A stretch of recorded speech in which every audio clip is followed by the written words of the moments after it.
Elon Musk said that the odds of us not being in the simulation are in the billions. He believes wholeheartedly that we're in a simulation. It would seem to follow that the odds that we're in base reality is 1 in billions. Elon Musk ने कहा है कि इस बात की संभावना कि हम सिम्युलेशन में नहीं है अरबों में एक है। वो पूरी तरह मानते हैं कि हम एक सिम्युलेशन में ही रह रहे हैं। अगर उनकी बात मानी जाए तो इसका मतलब है कि हम असली हकीकत में नहीं बल्कि एक बहुत ही एडवांस्ड इल्यूजन में हैं। लेकिन ये सवाल एलन मस्क से बहुत पहले पूछा गया था, मैट्रिक्स फिल्म से भी पहले। हजारों साल पहले हमारे प्राचीन हिंदू ऋषियों ने एक चौंकाने वाला सच बताया था। ये दुनिया केवल एक माया है, एक दिव्य सिम्युलेशन जो हमारी हकीकत की समझ पर पर्दा डालती है। सच और भ्रम के बीच का पर्दा जितना तुम सोचते हो ना उससे कहीं ज़्यादा पतला है, और एक बार वो हट गया तो फिर तुम्हारा नज़रिया हमेशा के लिए बदल जाएगा। लगभग 5000 साल पहले भारतीय उपमहाद्वीप की उपजाऊ वादियों में ऋषियों ने गहरी साधना के माध्यम से दिव्य ज्ञान को प्राप्त किया। ये रहस्य उपनिषदों में छुपा हुआ था, ऐसे ग्रंथ जिनमें आज भी वैज्ञानिक और दार्शनिक चौंक जाते हैं। उनका सबसे गहरा विचार था माया। माया का मतलब सिर्फ इल्यूजन नहीं है बल्कि हर वो चीज़ जो हम अपनी इंद्रियों से अनुभव करते हैं वो भी एक दिव्य प्रोजेक्शन ही है। हिंदू परंपरा के अनुसार जो हम सच या रियलिटी मानते हैं वो असल में ब्रह्म का एक सपना मात्र है। ब्रह्म वो परम चेतना जो सब कुछ का आधार है। उपनिषदों में लिखा है असतोमा सत्कमय तमसोमा ज्योतिर्गमय। अवास्तविकता से वास्तविकता की ओर ले चलो, अंधकार से प्रकाश की ओर। यानी इंसान एक भ्रम में जी रहा है जहाँ वो सत्य को नहीं बल्कि उसकी छाया को सच मानता है। उपनिषद कहते हैं तत्वमसि मतलब तू वही है, यानी तुम अलग नहीं बल्कि उसी ब्रह्म के अंश हो जिसने ये पूरा सिम्युलेशन बनाया है। अब जरा अपने सपनों को याद करो। सपनों में हम पूरी दुनिया बना लेते हैं, किरदार, जगहें, घटनाएं और सब। और जब तक नींद नहीं टूटती वो सब हकीकत जैसा ही लगता है। मांडुक्य उपनिषद में 4 अवस्थाओं का जिक्र है, जागृति, स्वप्न, गहरी नींद और तुरीय। तुरीय जिसे सच्चा जागरण माना गया है, यानी हमारी जागी हुई दुनिया भी असल में एक सपने जैसी ही है, बस एक कलेक्टिव ड्रीम। आदि शंकराचार्य ने कहा था ये संसार केवल एक प्रतीति है, परम सत्य नहीं। जैसे अंधेरे में रस्सी को सांप समझकर डर लगता है, वैसे ही अज्ञान के कारण हम इस दुनिया को सत्य समझ लेते हैं। हिंदू दर्शन के अनुसार माया का एक उद्देश्य है, इसी के माध्यम से निर्गुण ब्रह्म रूप, नाम, अनुभव और कर्म का आनंद लेता है। माया 2 काम करती है, सत्य को छुपाना और संसार को प्रोजेक्ट करना।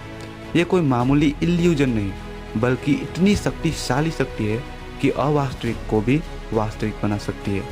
कल्पना करो अब तक की सबसे एडवांस्ड वीडियो गेम जिसमें तुम अंदर जाकर महसूस भी कर रहे हो, देख भी रहे हो, सोच भी रहे हो।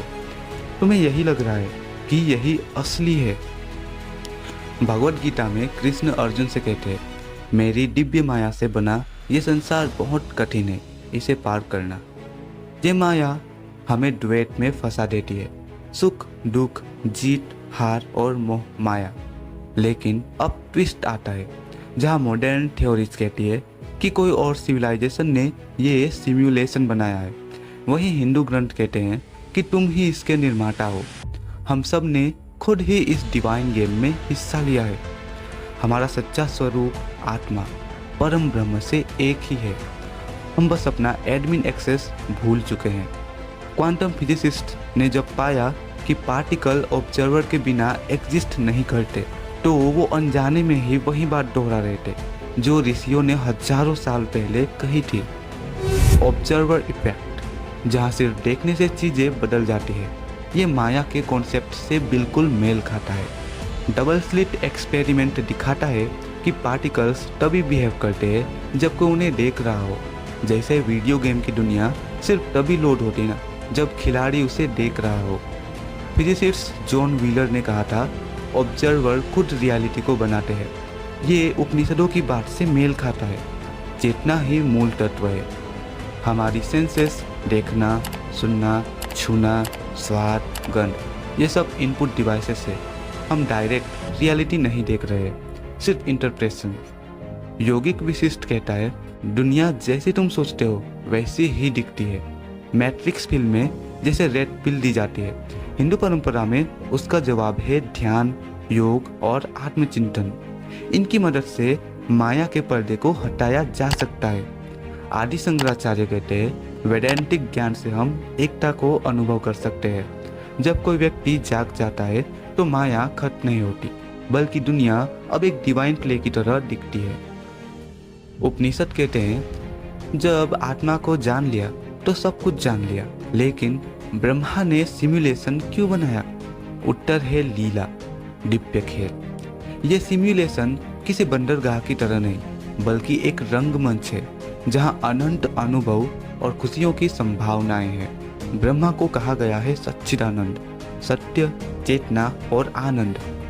इस सिमुलेशन की जड़ में कंट्रोल नहीं, बल्कि आनंद और रचनात्मकता है। योग विशिष्ट में विशिष्ट राम को बताते हैं, कई ब्रह्मांड एक साथ मौजूद है, हर एक का अपना स्पेस टाइम भी है। माया को समझने का मतलब ये नहीं कि दुनिया को छोड़ दो, बल्कि उसे समझदारी से जियो। लेकिन याद रखो, ये बस एक डिवाइन गेम है। भगवत गीता कहती है, तुम्हारा अधिकार सिर्फ कर्म करने में है, फल में नहीं। ये नजरिया बदल देता है कि हम जीवन की घटनाओं को कैसे देखते हैं। दुख, सुख, हार और जीत, ये सब सिर्फ अनुभव ही तो है, फाइनल रियलिटी नहीं है। ये सोच दया को बढ़ावा देती है। अगर हम सभी एक ही चेतना के हिस्से हैं, तो किसी को दुख पहुंचाना असल में खुद को दुख पहुंचाना है। ये सिमुलेशन सीखने और जागने के लिए बनाया गया है, न कि भोगने और धोखा देने के लिए। हिंदू धर्म का माया का सिद्धांत आज भी आधुनिक विज्ञान को पीछे छोड़ देता है। हजारों साल पहले ऋषियों ने बिना किसी साइंटिफिक उपकरण के जान लिया था कि सामान्य पदार्थ मोस्टली खाली है। ऑब्जर्वर और ऑब्जर्व्ड एक दूसरे से जुड़े हैं और चेतना ही मूल तत्व है। अगली बार जब तुम इस दुनिया को देखो तो एक बार सोचो कि क्या ये सब एक दिव्य सपना हो सकता है, और शायद इस सपने से जागना ही हमारा असली मकसद है।